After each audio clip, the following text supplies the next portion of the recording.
Hero ਸਾਹਿਬ ਆਪਣੇ routine ਦੇ ਕੰਮ ਦੇ ਵਿੱਚ ਇਸ ਟਾਈਮ ਵੀ ਬਿਜ਼ੀ ਜੇ।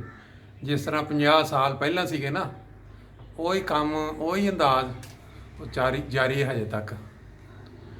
ਮੈਨੂੰ ਯਾਰ ਕੋਈ ਉਹਨਾਂ ਨੂੰ ਸਲਾਮ ਕਰ ਦੇ, ਮੈਂ ਮਸਾ ਭੇਜਣਾ ਮਰਤੀ ਸਾਹਿਬ ਨੂੰ। ਮੈਂ ਸਲਾਮ ਕਰ ਲਓ ਜੀ, ਆ ਦੇਖੋ ਉਧਰ ਤੁਹਾਨੂੰ ਭੇਜੀ ਸੀ, ਐਡੀ ਕਲੀਅਰ ਨਹੀਂ ਸੀ, ਲੇਕਿਨ ਅੱਜ ਜਿਹੜਾ ਨਾ ਦੁਨੀਆ ਦੇ ਵਿੱਚ ਅਸਲਾਮ ਅਲੈਕੁਮ ਜਿਨੇ ਮੁਰੱਬੀ ਜਿਹੜੇ ਦੁਨੀਆ ਦੇ ਮੁਲਕ ਦੇ ਵਿੱਚ ਇਸ ਤਰ੍ਹਾਂ ਖਿਦਮਤ ਕਰ ਰਹੇ ਨਾ, ਉਹਨਾਂ ਦੇ ਵਿੱਚ ਇਹਨਾਂ ਦਾ ਦਹੀਂ ਤੇ ਇਹਨਾਂ ਦਾ ਜਨਾਬ ਉਹ ਜਿਹੜਾ ਤੁਹਾਨੂੰ ਦੁੱਧ ਖਾਲਸ ਪਿਆਇਆ ਉਹਦਾ ਬੜਾ ਵੱਡਾ ਦਖਲ ਹੈਗਾ।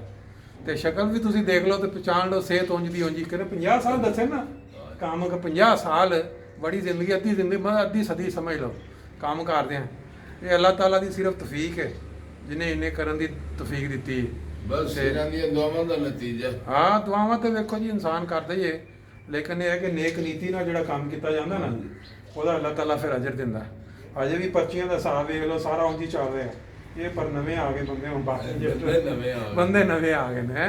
ਪਹਿਲਾਂ ਵੀ ਇੰਝ ਹੀ ਚੱਲਦਾ ਹੁੰਦਾ ਸੀ, ਹਰ ਖਾਤਾ ਚਲੇ ਉੱਤੇ ਚੜ ਰਿਹਾ। ਚਲੋ ਜੀ, ਅੱਲਾਹ ਤਾਲਾ ਸਾਰਿਆਂ ਨੂੰ ਖੁਸ਼ ਰੱਖੇ।